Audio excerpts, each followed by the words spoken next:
Hello, hello, hello, welcome back to the Sabba Show, and today we've got round 4 of the Dice Footy Championships. Obviously, coming up to round 1. Well, round 1 would have already started when this video is released, but we are going to be increasing, well, not increasing, but bringing out the Dice Footy content, in line with, the rounds of footy. As you can see, this is the ladder standings and the results from last round. I did make a couple errors, but those have been resolved. The Eagles got a couple more behinds and the Dogs got an extra goal added to their tally. Obviously, it's going to be affecting the top two sides on the table, as well as Sydney, who are 8th. Could be, obviously, a big amount of percentage to be losing come season's end. And then the Dockers as well, who are right below Fremantle, or Sydney, sorry. So they could obviously be heavily impacted as well. But without further ado, let's hop into this week's round of fixtures. Okay, so we're going to be kicking things off with the D's and the Power, a top 4 clash at the Adelaide Oval, and the Power kicked things off with 6 goals, 6. They did concede a fair portion to the Crows last time out. This is a bloody high scoring first quarter. 6 goals, 1 to the D's to commence proceedings for them. The second quarter is met with a strong output of scores for the Power. Can the D's be more accurate? Yes, they can, but they will still trail by 10 behinds. No goals. They have kicked the same amount. Third quarter for the Power is not as good as their first half, where they kicked 72. The D's keep up the accuracy trend. They've only kicked 3 behinds in 3 quarters. That is the absolute minimum you can score.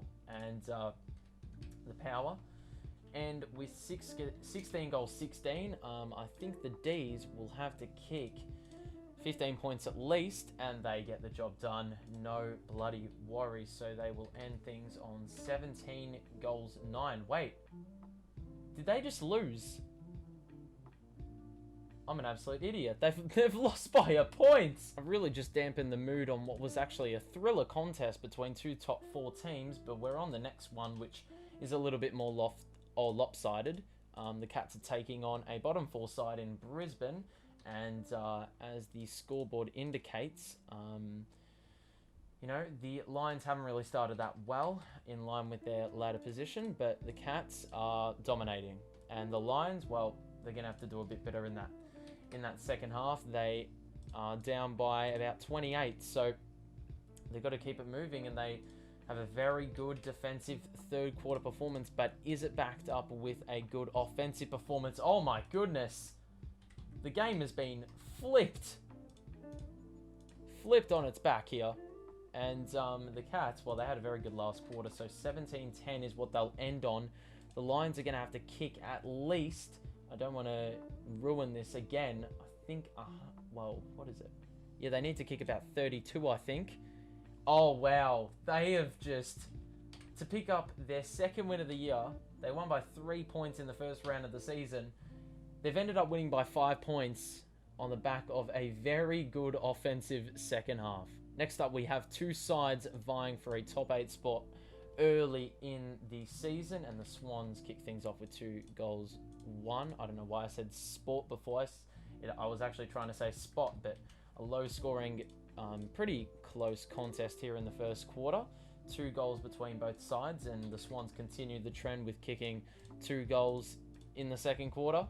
And, well, this is a low-scoring match. 1 goal, 3 for North there, and both teams haven't even exceeded 30 points in a half.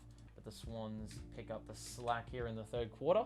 They have 61 after 3 quarters, and North, oh my god, well, they had a good performance last matchup against, I don't know who it was, but they kicked 140.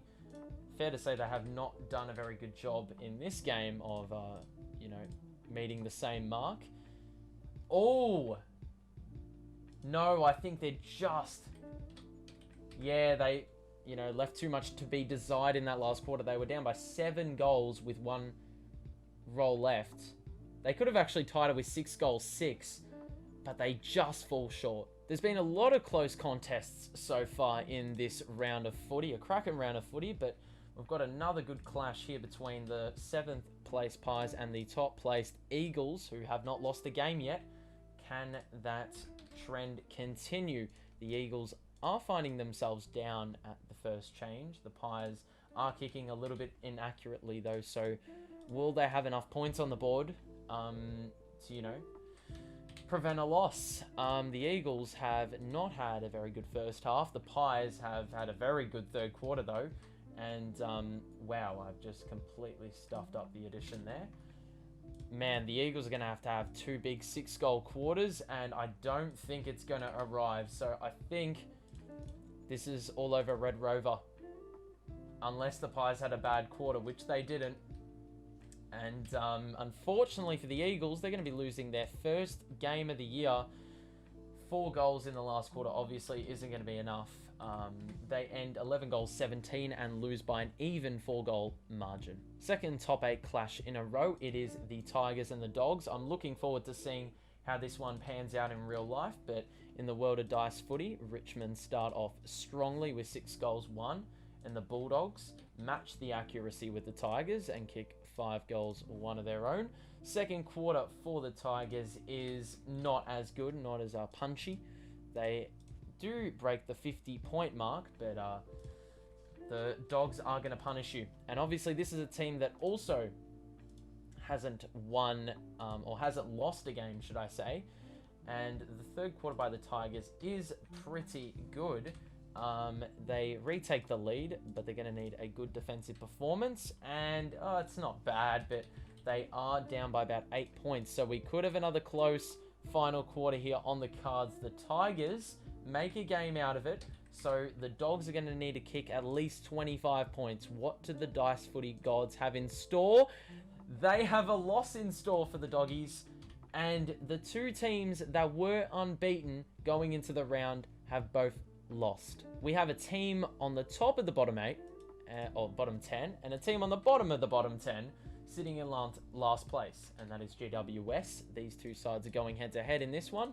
Dockers start okay out of the blocks. The Giants keeping up the trend of playing like shit, and they kick 1 goal in the first quarter. The Dockers look to have a decent amount of control unless the Giants can kick 6 goals this quarter, and they get somewhat close to that mark. But they still trail at the main change. Have they left too much, you know, to come back from? You know, I think they're still in the contest here. The Dockers have only kicked 3 goals in the third. The Giants can take the lead, and they do. So we now have another game which is hanging in the balance, and oh wow, the Dockers have just come out and, well, put a dent in the Giants' hearts. But can they back it up and kick another 6-goal quarter? Oh! 17. Oh my god. The Giants have won by a point. Oh my god. The amount of close contests in round 4 is baffling. We go into the Sunday clashes, and the first one is Essendon Adelaide, both in the bottom 4 at this point in time. The Bombers do not play like a bottom 4 side in the opening quarter though. They kick 6. The Crows kick an identical score. So we could have another high scoring contest here. 5 goals, 3 in the second quarter for the Bombers. So they kick 73.5. I mean, we're getting a lot of high scoring first halves in the world of dice footy. The Crows do not do what they did in the first quarter and repeat what the Bombers did. They have a pretty disappointing quarter. The Bombers leave the door slightly ajar for the Crows, who haven't won a game this season. But look, they aren't doing themselves any favors. The Bombers are going to have a pretty shit last quarter, and they don't. So just like that, all hopes for the Crows have been absolutely shattered, and this is merely a consolation score for the Crows.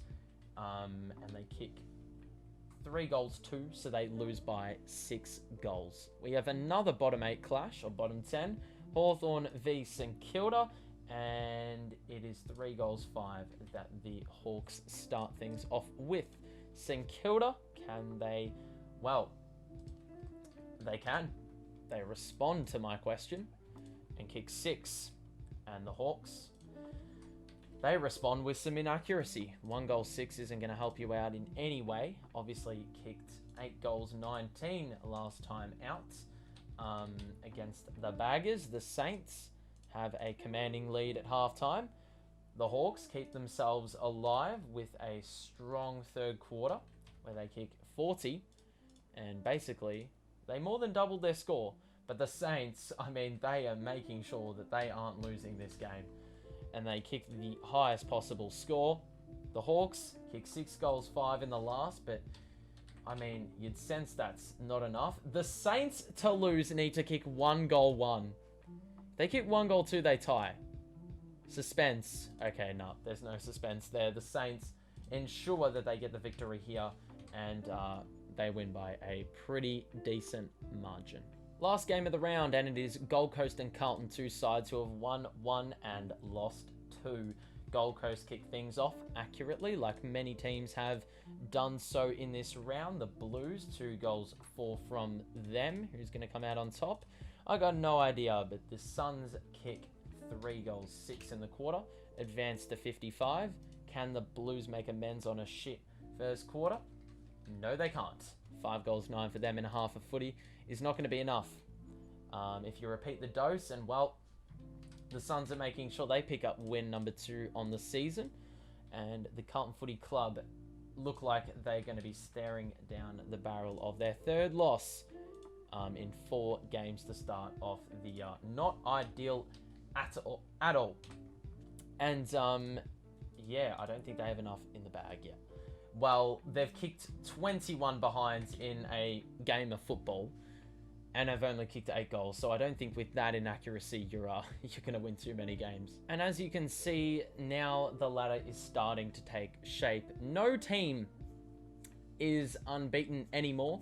The Crows are the only side yet to win a game. So we've got a very, very even season on our hands here. You can see the results as well for the round. There are a lot of high scoring games and a lot of close games. You can see first 3 games are decided by less than a goal. You also have another 1-point win to GWS to pick up their first win of the year. Obviously lived up to expectation. Hopefully we get a round like this in real life, but obviously some disappointing losses in there as well. Adelaide lose convincingly. The Dogs lose for their first time in the season, and the Suns beat Carlton, who have been pretty disappointing as well. So there are the results. I hope you enjoyed this round of Dice Footy. Make sure to drop a like if you are enjoying the series so far, and subscribe to the show.